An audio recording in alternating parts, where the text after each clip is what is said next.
तुम विशिखैरशंखैः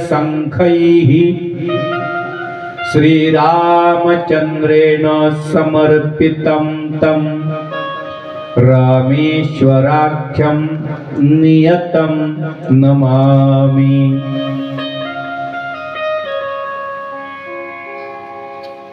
भगवान भोलेनाथ श्रीरामचंद्रांच्या करिता रामेश्वर या ठिकाणी विराजमान होतात। याची आख्यायिका अशी आहे, रामायण तर सगळं पाठ आहे आपलं,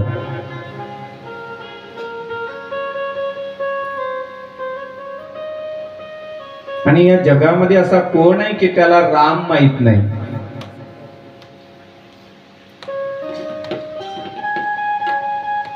रामाची सेवा करणारा जरी नसला तरी त्यालाही रामच माहित आहे, कारण या जगात राम आहे म्हणून तुमच्या आमच्या शरीरात राम आहे। जगातला रामच निघाला तर कोणाचंही शरीर जग हे सगळं नष्ट होऊन जाईल। रमा रोमात आहे माझा रमाकांत। चैतन्य शक्ती जी आहे ती भगवान आणि श्रीराम स्वरूपिणी आहे। म्हणून रामचरित्र जे आहे ते सगळं आपलं जरी माहीत असलं तरी थोडक्यामध्ये रामेश्वर लिंग कसं प्रगट झालं म्हणून ऐकवितो तुम्हाला।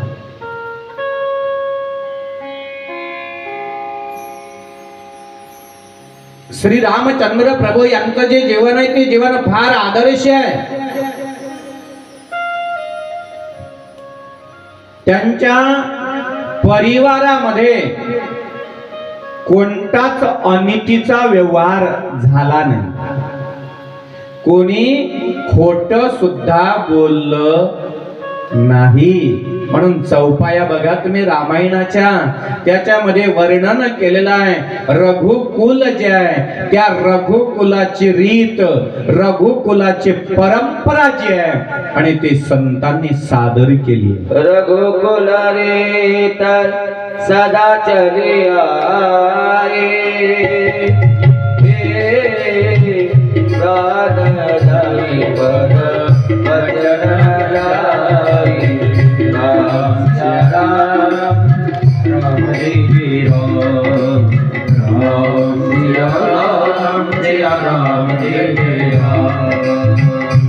या ठिकाणी संत वर्णन करताय रघुकुल कसं आहे, या रघुकुलाची आणि जीवन जगण्याची कला काय आहे, आचरण कशा स्वरूपाचं आहे। रामकथा रामायण किती गोड आहे। रामायण कथा जीवाला चुटका लावणारी आहे आणि म्हणून जाता जाता आज तुम्हाला थोडा रामायणाचा चुटका लावून देतो। कारण जेवण करतो आपण, पण त्या जेवणामध्ये जर का मिरची तळलेली असेल, त्याच्यावरती जर का मीठ टाकलं असेल तर ते जिभेला स्पर्श करताना आणि जेवणाची मजा काही वेगळीच असते। स्वयंपाक किती छान झाला त्याच्यापेक्षा तोंडी लावायला आणि त्याला चटका म्हणजे ठेचा, इकडे मराठवाड्यामध्ये चटका म्हणतात, ते म्हणतात महाराज लावू का चटका म्हणजे पानाला। आता आपल्याकडच्यांना म्हटलं तर ते म्हणतील चटका बापरे नको। चटका म्हणजे तिखट हिरव्या मिरचीचा तयार केलेला ठेचा तुम्हाला वाढू का याचा अर्थ असा अर्थ होतो चटका लावू का, थोडा चटका। आणि ज्या वेळेला बसतो त्या वेळेला आणि जीभ जे आहे ती जीभ आणखी आणखी जेवण करते। आणि म्हणून राम जे आहे या रामचरित्रातलं आणि थोडा स्पर्श तुम्हाला करून देतो। कदाचित आवडलं तर पुढच्या वेळेला पुढच्या वर्षाला तुम्ही करणार। आणि म्हणून ऐका ना, राम या रामाचं जीवन किती आदर्श आहे, किती सुंदर आहे। महाराज म्हणताय रघुवंश जो आहे त्या रघुवंशाची परंपरा आहे। आमचा प्राण गेला तरी चालेल, पण खोट अजिबात बोलणार. आपलं कसं आहे, आपण क्षणाक्षणाला खोट बोलतो नाही, क्षणाक्षणाला. आमच्या राजा दशरथाच्या कुटुंबामध्ये खोट नाही. जे वचन बाहेर निघालं त्या वचनाचं पालन केलंच पाहिजे. आणि म्हणून आशा आशियानं आणि महाराज आपल्याशी संपर्क करतायत. सदा चढ़ियाई प्राण जाए महाराज वचन न जाए रघुकुल रीत सदा चढ़ियाई प्राण जाए वचन न जाए.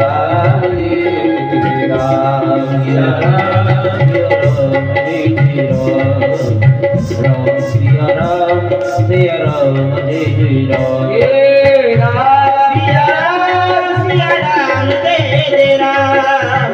राम सिया राम जय जय राम. या श्रीराम कथेचा आणि एक प्रसंग आहे. जानकीच्या सोबत लग्न झालं. रामाला वनवासात जाण्याकरता कैकेयीनं आज्ञा केली. आणि आता रघुनंदन, सीतामाता, लक्ष्मण दादा वनवासाला जात आहेत. वनवासी जीवन जगलं माझ्या श्रीरामानं. जो अयोध्येचा राजा होता, त्या अयोध्येच्या राजकुमाराला यौवनामध्ये आला असताना, तारुण्यात असताना वनागमन करावं लागलं.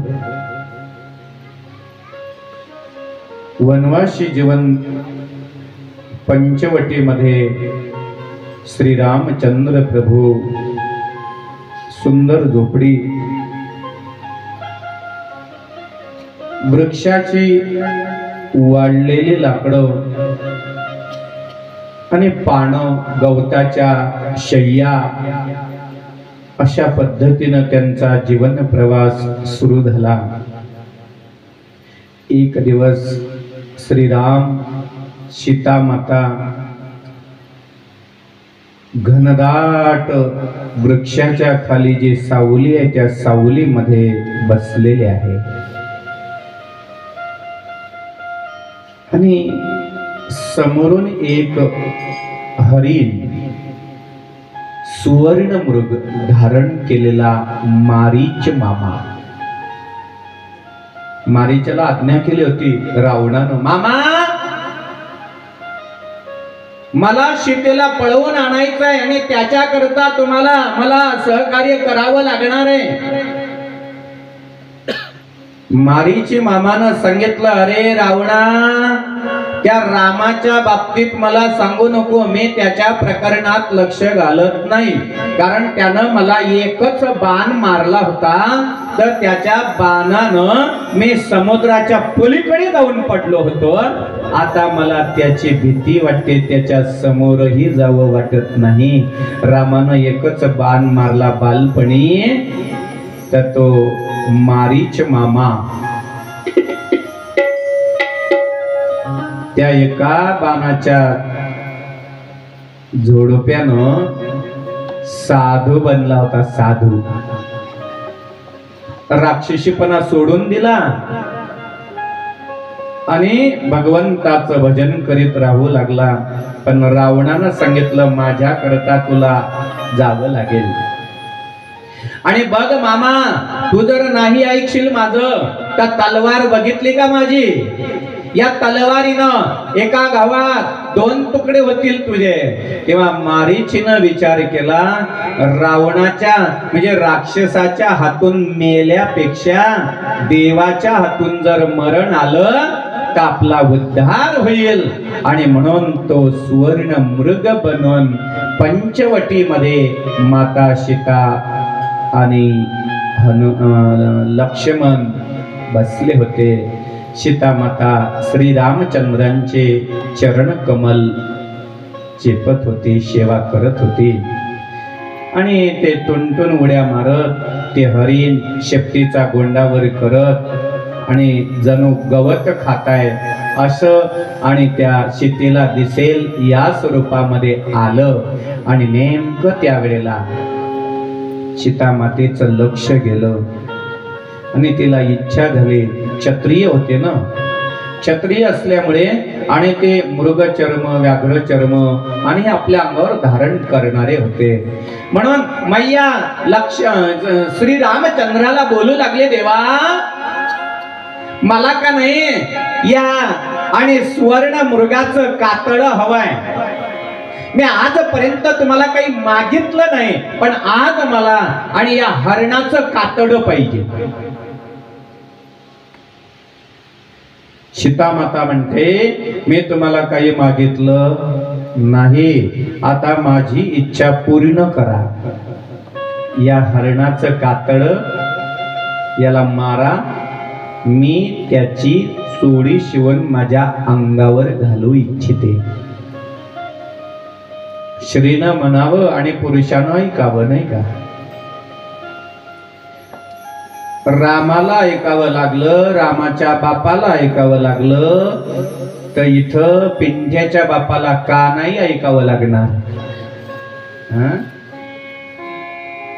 खिरोद्यातल्या चिनीच्या बापाला का नाही ऐकावं लागणार? ऐकावंच लागणार आहे. अहो देव ऐकतो, आपली सोडा. महाराज अहो त्या आणि श्री रामचंद्राने सांगितलं, लक्ष्मणा हे बघ सीतेचा सांभाळ तू कर, मी हरणाला मारून आलो.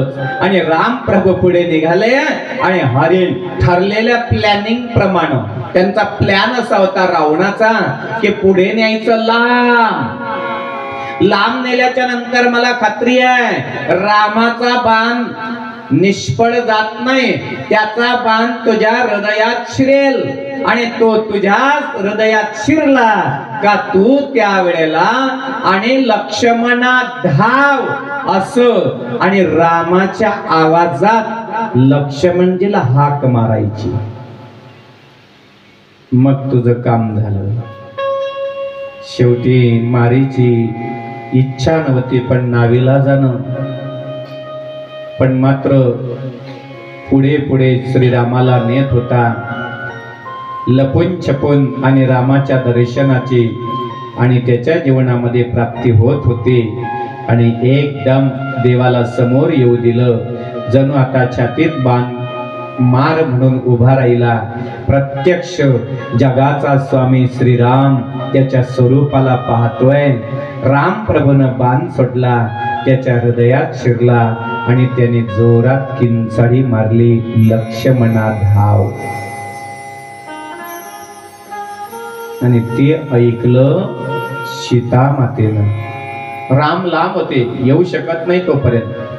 आणि म्हणून सीता माता जी ती लक्ष्मणजीला म्हणायला लागली, अरे लक्ष्मणा, अरे तुझे दादा तुला हाक मारताय बाबा, जा लवकर. वास्तविक रामावर संकट आलेलं नव्हतं. राम कधी लक्ष्मणाला हाक मारणारही नव्हता. समर्थ होते श्रीराम, पण ते राक्षसाचं कपट होतं. आणि म्हणून आता लक्ष्मण जायला तयार नाही. त्यानं सांगितलं, आई तुम्ही किती सांगितलं मी तुम्हाला सोडून जाणार नाही, कारण मला दादाची आज्ञा अशी आहे की आणि राम सीतेचा सांभाळ कर, मी येईपर्यंत सोडू नकोस. पण सीता माता तिला अतीव दुःख झालं आणि सीता म्हणू लागली, अरे लक्ष्मणा, अरे शाबास, आता कळालं मला तुझ्या मनात काय आहे.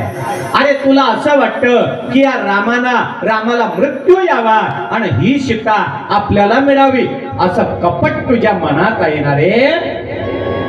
लक्ष्मण धाडकन सीता मातेच्या चरणावरती पडला. डोळ्यामधून अश्रू वाहायला लागले आणि सांगू लागला, आई आई, अगं तू माझी आई आहेस, तुझ्याविषयी माझ्या मनामध्ये असा विकल्प अजिबात येणार नाही. आई तुला काय सांगू ग, अगं तुझं लग्न झाल्यापासून ज्या ज्या वेळेला मी माझ्या दादाच्या आणि तुझ्या दर्शनाला येतो ना, तर तुझ्या पायाचा अंगठा सोडून अजून तू किती सुंदर आहेस ते सौंदर्य या तुझ्या मुलानं लक्ष्मणानं त्याचं अवलोकन केलेलं नाही आहे. मला अपराधी ठरवू नकोस. ऐकलं नाही, खूप दोष दिले. लक्ष्मण आणि सीता यांचा आक्रोश याच्याकरता रामायणामध्ये स्वतंत्र अध्याय बर का, आणि त्याच्यामध्ये खूप वर्णन केलेलं आहे. शेवटी लक्ष्मणानं सांगितलं ठीक आहे, तू म्हणतेस म्हणून मी रामाच्याकडे जातोय, पण आई माझ्या शक्तीच्या द्वारे आणि एक लक्ष्मण रेखा जी आहे आणि ती मी या ठिकाणी म्हणतो, कितीही कठीण प्रसंग आला तरी मी दादाला घेऊन आल्याशिवाय या लक्ष्मण रेषेच्या बाहेर जाऊ नकोस. आणि गेले लक्ष्मण. तिकडनं दृष्ट रावण संधी साधत आला आणि त्याने भिक्षा मागितली. माई भिक्षा वाढ. भिक्षा वाढ म्हटल्याच्या नंतर सीता माता सांगितलं होतं लक्ष्मणानं जायचं नाही म्हणून बोलू लागले, महाराज या या या, आमच्या झोपडीमध्ये तुमचं स्वागत आहे. हा आला आणि आता लक्ष्मण रेषेच्या आत पाऊल टाकतो न टाकतो तर एकदम अग्नी उसळला. भयंकर अग्नी जो आहे तो अग्नी, आणि त्याच्या वस्त्राला जाळणार, त्याच्या पायाला जाळणार. तेवढ्यामध्ये त्यानं पाय पाठीमागे घेतला. बाप रे, लंकेश रावण असला तरी त्याचं सामर्थ्य तिथं कमी पडलं. अशी विलक्षण शक्ती शेष आणि लक्ष्मणजीची होती. आता रावण आतमध्ये येऊ शकत नाही. सीता माता संस्कारी घराण्यातली होती. आपल्या घरी साधू संत आल्याच्या नंतर त्यांचा आदर करावा, सन्मान करावा हे आई जानकीला चांगलं माहित होतं. कारण ज्ञानोबाराय सुद्धा ज्ञानेश्वरी मध्ये लिहितात, अपमानिलिया अतिथी ने पूर्व सुकृताची संपत्ती. आपल्या घरी अतिथी आला असेल, त्याचा सन्मान जर नाही केला, त्याला दान दक्षिणा जर नाही दिलं तर ने पूर्व सुकृताची संपत्ती, म्हणजे त्याच्या अगोदर आपण जेवढं पुण्य करून घेतलं असेल ते सगळं पुण्य, आणि तो येणारा अतिथी जर आपण त्याला काही दान दक्षिणा दिली नाही तर ते पुण्याचं गाठोडं आपल्या घरातून उचलतो, घेऊन जातो आणि त्याचं पाप आपल्याला ठेवून जातो. सीता मातेला माहित होतं. सीता माता म्हटली, महाराज थांबा थांबा, जाऊ नका, मी तुम्हाला आणि वाढते भिक्षा. गृहस्थाश्रमाचं लौकिक आणि जीवन जगत असताना आपल्या घरी कोणी अतिथी आला तर त्याला खाली हातानं जाऊ देऊ नये. त्याला अन्नदानानं तृप्त केलंच पाहिजे. माहित आहे तुम्हाला, संदीपनी यांच्या आश्रमामध्ये आणि गुरुमाता भगवान कृष्णाची गुरुमाता सुदामाची गुरुमाता तिनं एका साधूला उपवाशी परत पाठवून दिलं होतं. त्याचा परिणाम सुदामा त्याला दारिद्र्य भोगावं लागलं. ती कथा खूप मोठी आहे. भागवत असतं तर सांगितलं असतं. आणि म्हणून असो, संत अपमान करणं वाईट आहे. राजा परीक्षितीची कथा डोळ्यासमोर आहे नाही का. शमीक ऋषी आणि त्यांच्या आश्रमात राजाचं स्वागत झालं नाही, पाणी दिलं नाही, आदरातिथ्य झालं नाही. परिणाम आणि राजाला शाप भोगावा लागला. कितीतरी उदाहरणं आहेत. आणि म्हणून अपमानिलिया अतिथी. रावण म्हणू लागला, मी तुझ्या हातची भिक्षा घेणार नाही, तू बाहेर येशील तरच घेईल. आणि भोळी बाबडे सीता बाहेर आली आणि या दृष्ट रावणानं सीता मातेला संधी साधत खांद्यावर उचललं आणि तिला पळवून नेली. मला सांगाल, सीता रावणानं पळवली का साधूनं पळवली? बरोबर टाळी वाजवा, आमच्या मावशी करता. सीता मातेला पळवून नेणारा रावण नाही. कोण आहे? त्याच्या वेशात असलेला साधू आहे. साधू. साधूच्या वेशात असे अनेक फसवणारे आहेत. म्हणून असे भुलत नको जा हा वेश पाहिला की. जगामध्ये पुष्कळ फसवणाऱ्यांची जात आहे.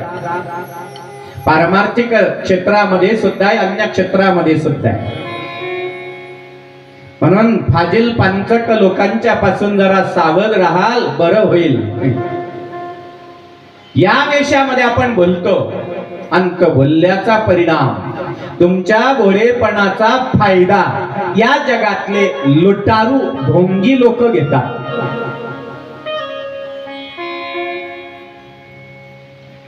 आणि या कारणामुळे चांगल्याचा अपमान होतो. आणि जो पूजा करण्याच्या लायकीचा नाही त्याची पूजा होते आपल्या हातून. कोणाची पूजा केली पाहिजे हे महत्वाचं आहे. सीता मातेला पळवून नेणारा चोर साधूच होता. असल्या नालायक लोकांच्यामुळे चांगल्या लोकांचं नाव उद्ध्वस्त होत, जमिनीला धुळीत जाऊन मिळतं.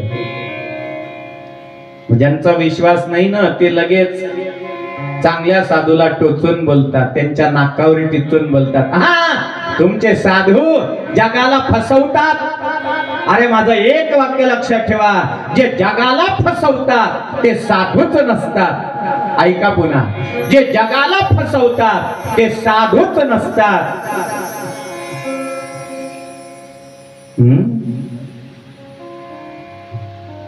जगाला फसविणारे साधू नसतात.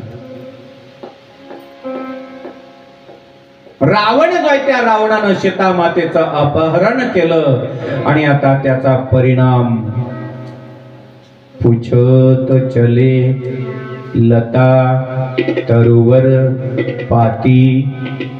तुलसीदास जे वर्णन करतात, रामचंद्राला दुःख झालं, वियोग, श्रीचा वियोग. हाय जानकी सीता सीता सीता शोध करू लागले. पुढे चालत आता त्या श्रीरामाला जटायूचं दर्शन झालं.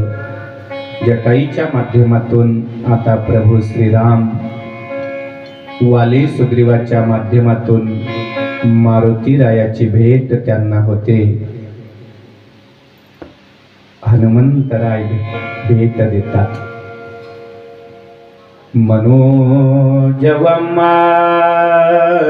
ऋततुल्य वेगम जितेन्द्रियं बुद्धिमतां वरिष्ठं वातात्मजं वानरयोतमुख्यं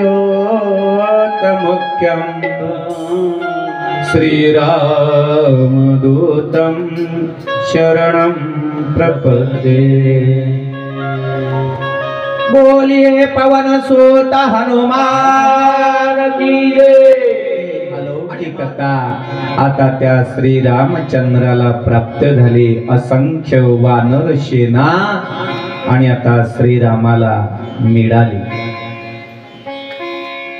हनुमानजीचा प्रताप तर सगळ्यांना अनुभवच आहे, माहितीच आहे. त्यांची अशी शक्ती होती की त्या हनुमंतरायाच्या शक्तीच्या मुळे आणि रामाला राक्षसांचा निपात करण्याकरिता फार मोठं सहकार्य हनुमंतरायाचं झालं. हनुमंतराय म्हणजे साधी व्यक्ती नाही आहे. नुसतं हनुमानजीचं नाव घेतलं तरी भूत प्रेत आपल्या जवळ येत नाही. ज्याला भीती वाटते ना भूताची, ज्याला स्मशानातून जायची भीती वाटते ना, काही काही तर प्रेताला सुद्धा पाहायला जात नाही ना. पकडलं तर प्रेतानं, अरे ते काय पकडणार, आता मेलं ते. जिवंत असताना आणि तुम्ही त्याच्या हातात लागले नाही. आता तर ते मेल्यावर तुम्हाला काय करणार आहे? भूत पैशाच निकट नहीं आवे, महावीर जब नाम सुनावे।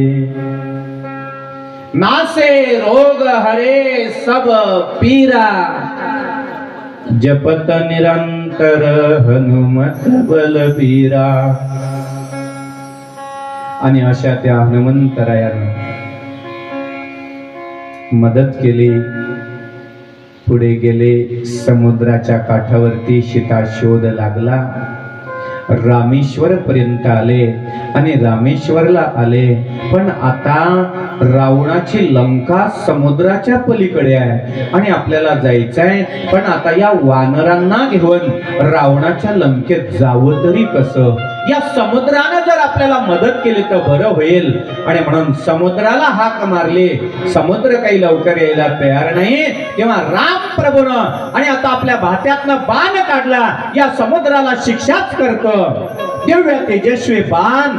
आणि आता काढल्याच्या नंतर समुद्राला आटवणारी शक्ती, पण तेवढ्यात लटलट कापत समुद्र देव रामचंद्र प्रभूंच्या समोर प्रगट झाले।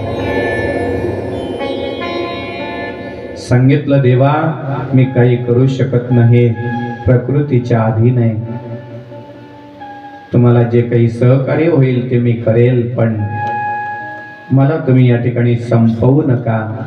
शेवटी मग आणि आता तिथे नारद महर्षी वगैरे आणि यांच्या माध्यमातून आणि राम शिवाचे उपासक असल्यामुळे आणि त्यांनी पार्थिव लिंग जे आहे त्या पार्थिव लिंगाचं त्या ठिकाणी निर्माण केलं षोडशोपचार विधीच्या द्वारे। आणि आता गौरी प्रिय भगवान शंकराला आणि त्यांनी हात जोडून आणि प्रार्थना सुरू केली, नमस्कार केला, आरती केली आणि व्रत धारण केलं। जोपर्यंत शंकर मला दर्शन देत नाही तोपर्यंत मी पाणी सुद्धा पिणार नाही। आणि म्हणून विनंती केली, देवा हा रावण हा तुमचाच भक्त आहे, पण तो फार शेफारलाय, मी सुद्धा तुमचाच भक्त आहे, पण अनित्य आणि अन्याय या मार्गाचा अवलंब करीत आणि त्यानं एका तुमच्या भक्ताची स्त्री तिचं अपहरण केलंय। जो स्त्रीचं अपहरण करतो आणि तो शिक्षेस पात्र आहे, आणि म्हणून त्याला शिक्षा देण्याकरता आणि आज मला तुम्हाला आशीर्वाद द्यावा लागेल, माझ्या समोर प्रगट व्हावं लागेल। आणि म्हणून श्री रामचंद्र प्रभू आता शंकराचं भजन करू लागले। सगळ्यांनी भजन करायचं। नमः शिवाय, हर हर बोले, नमः शिवाय बोले, नमः शिवाय, नमः शिवाय, नमः शिवाय, हर हर बोले, नमः शिवाय, ओ नमः शिवाय, नमः शिवाय, हरि हरि बोले, नमः शिवाय। गंगाधराय शिव गंगाधराय, हर हर बोले, नमः शिवाय, गंगाधराय शिव गंगाधराय, हर हर बोले, नमः शिवाय, गंगाधराय शिव गंगाधराय, हर हर बोले, नमः शिवाय, गंगाधराय शिव गंगाधराय, हर हर बोले, नमः शिवाय, नमः शिवाय, हर हर बोले, नमः शिवाय, नमः शिवाय, नमः शिवाय, हर हर बोले, नमः शिवाय।